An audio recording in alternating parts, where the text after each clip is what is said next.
shorter. All right, guys, we're ready to get going with Coach Bolt. I'll just put Chris Bassinet first question.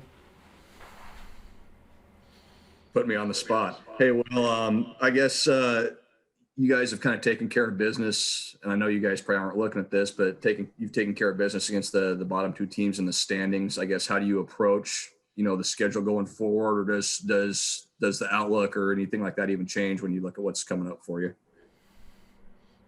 Yeah, all we know is that we've got a conference-only schedule. I couldn't even tell you who we play after this weekend. I honestly have no idea. So I haven't even, nor have our players really dove into any of that stuff. I mean, we're just focused on, I know it may sound cliche or it may sound a little redundant, but honestly, with our group of guys and coaches and everything else, I mean, we are literally just focused on today and just being our best today, setting ourselves up to have a good weekend, and really, honestly, nothing changes for us. I mean, we're going out there with the same mindset that we want to go win the day, and the wins will hopefully take care of themselves on the weekend.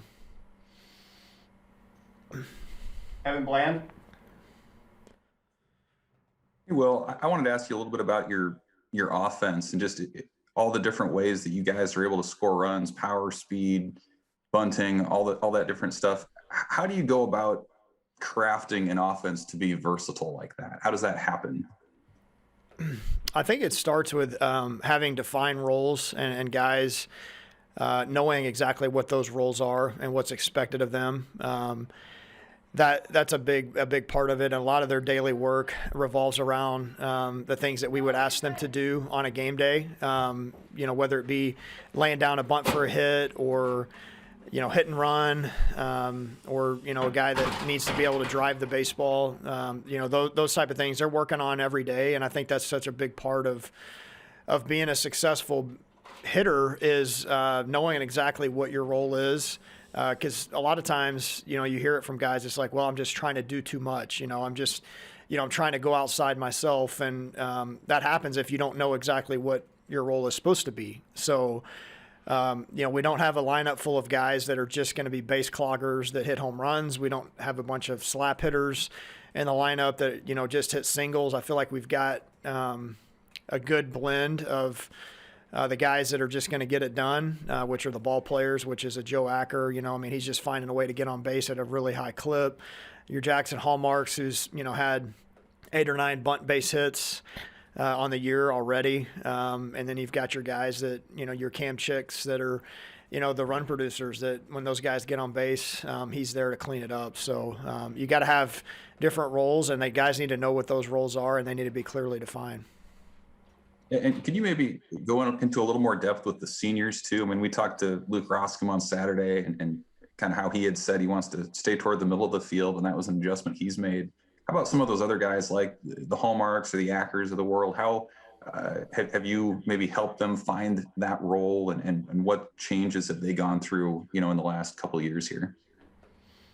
Yeah, it's been pretty fun to see. And, speaking of Roscom, I touched on it a little bit this weekend, but he's always known that he's better when he stays in the middle of the field. I think he's always had a fight, just trying to do too much piece of it where things are going good. Well, if I just did this, I could be a little bit better. And all the while, what he was doing was just going to be just fine to help us win and for him to be a productive member of the offense.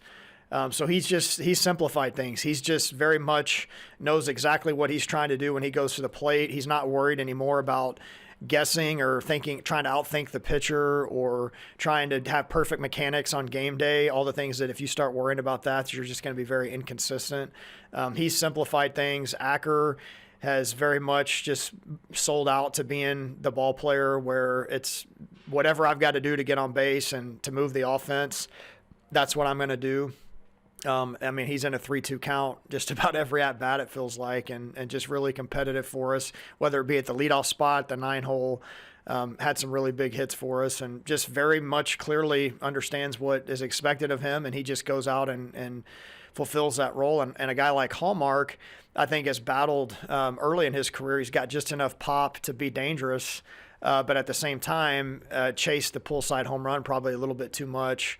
And now he's really embraced that. I mean, he wants to be the guy that leads the Big Ten in bunt base hits. Like, he wants to be a guy that is at the top of the leaderboard of stolen bases and just be a guy that wreaks havoc on the base paths. So he's clearly understood and bought into what he's trying to do as well. And, those guys at the top of the order and in the middle of the order have done a nice job. And I'd put Mojo in that category too. I mean, you see him, he's a much better bunter. He's not punching out. He's just grinding out his at-bats as well. Michael Brooks. Will, with Acker specifically, was he a guy that at any point you guys saw being able to really kind of take over that leadoff role? I mean, it seems like you guys are kind of trying to find somebody that would fit that, I guess, through the first couple series. Yeah, I mean, I think he's always been a guy that has had pretty good at bats for us, and they've just gotten better and better. Did I think he would maybe find himself in the leadoff spot? I don't know. I mean, we put him in the 9-hole because we knew he was going to give us a good at bat to turn over the lineup. But we, like you said, we were searching for better at bats, honestly, to start games too. We had some empty at bats to start games, and maybe just didn't set a great tone for our team approach. And that's one thing we know Joe's going to give us is just.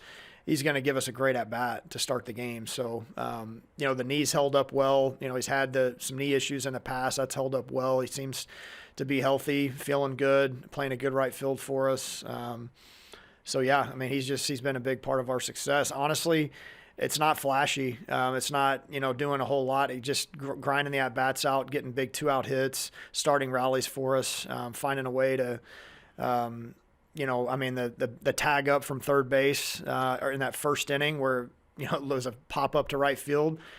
You got to be fearless. You got to be a guy that's not worried to screw up. And he's really set the tone nicely for us that way. I know you've kind of hit on the 3-2 wins is something that you guys really track to kind of gauge where your lineup's at. I mean, are there other things that you guys as a staff look at to kind of, I guess, get a sense of kind of how your lineup's performing? Yeah, we actually have a board in the dugout that we keep track of grit plays. We call them, and that's just little things that maybe not show up in the box score as much, or may not think about it as much. But we know that if we can fill up those grit plays, that we've got a shot to be a productive offense on that day. Even when we may not get 10 or 11 hits, if we feel like we can fill up that board with some of those things, that we've had the type of offensive day that are going to help us win. So just taking your hit by pitch, winning your 3-2 counts, your 2-out RBI, laying down a bunt base hit, stealing third, going first to third, those type of things where you're just taking the extra bases, you're competitive in spots where they mean the most. And at that point in time, that's what we're trying to find the perfect combination of guys that are going to be the grittiest day in and day out. That even if you're not knocking down the wall with every swing, you're just being very competitive and you're wearing down the opposing pitcher. Kelsey Casper. Hey, Coach, you guys are off to one of your best starts since 2008, and you guys are tied for second in the conference standings. Is that where you guys anticipated you would be starting off this season, especially in this conference-only schedule, already starting at the top so early? Yeah, I think if you would ask any of our coaches and players, we felt like we had a good team. We feel like we have a good team. We feel like we can do a lot of different things to win games on any certain day. I think all of us knew we were going to play pretty sound defense. We're athletic in the outfield. We've got some pretty gifted defenders on the infield. We're strong up the middle where you've got to be a good defense. We knew we were going to be a lot better on the mound. We've got more depth. We've got more strike throwers. We've got more guys that pitch with a little more attitude.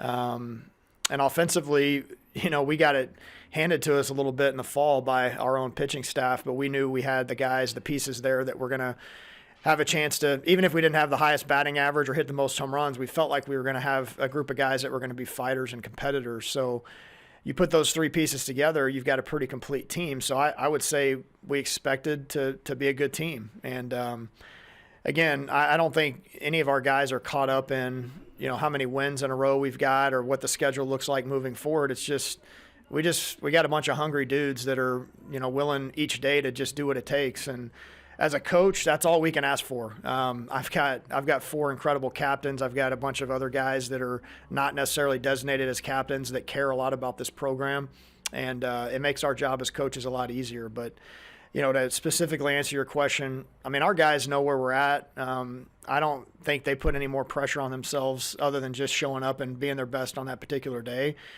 And you do that enough over the course of the year, you've got a shot at the end of the year. So to say that we expected to be where we're at, sure, I think we expected to win. All right, 2 more. Kevin Bland. I wanted to ask a little bit more about your offense, and maybe this is too simple a question, but what's the benefit of having an offense that can score in a lot of ways, as opposed to being a heavy home run team or a heavy small ball team or whatever? Why is it better to have a versatile offense? I would say because it's not necessarily dependent on any external factors to allow you to score. If you've got a home run heavy team and the wind's blowing in, then what do you do? If you've only got a team full of guys that, aren't going to hit extra base hits and you're facing a good pitcher, then what are you going to do? It's hard to scrap, 3 or 4 hits in a row against a really good arm. So you feel like you've got it just gives you an opportunity, no matter what any external factors there may be, that you have a shot to score. So in a simple answer there, it's just you don't have to worry about anything else to help you be successful. You can kind of create your offense, and whether it's, like I said, a hit by pitch, a walk. Winning those 3-2 counts is huge because it just wears on a pitcher. Each time that momentum has a chance to swing back in his direction, it swings in our dugout. So it's just having the ability to, get the job done, regardless of what the external factors might be, whoever the umpire is, what the weather's like, what the opposing pitcher is, how the opposing team's defense is. We just do our thing. We feel like we've got a shot to score runs. I guess this last one. I was just going to ask real quick about Illinois. What kind of challenges do they present here this weekend? Yeah, they're always a team that is. When I think of Illinois, I think of athleticism. I think of a team that they've always got a versatile type team, like you just touched on with us, like where they're not necessarily going to rely on the long ball. They can steal some bases. They can put the ball in play. I think they're at or near the top of the league in team batting average. They've got a couple of arms that are off to a really good start. And they're right there in that realm of teams that could make a move at any point in time. And they're well coached. Their coach has been there for quite a while, and Coach Hartlib, and they're used to winning and going to regionals and being a team that's at or near the top of the standings every year. So just like every other weekend in this conference nowadays, it is top to bottom as good as it's ever been. And, we've got to play our best if we want a shot to get out of there with the results that we want. Thanks, Will. Yep. Last one, Kevin Suits. Real quick, Major League Baseball opening day is tomorrow, and I didn't know if there's a consensus favorite team within your clubhouse. I don't know. I just know that I'm an Astros fan, and you can hate on me all you want for that and what that's presented throughout the years with that. But I'm from Houston area, and I love the Astros. I don't really care what everybody else is, what other teams they're rooting for. So I just know Coach Harvell and myself are Astros fans. All right. Well, that's it for Coach Bolt. We'll have Joe Acker on in a second.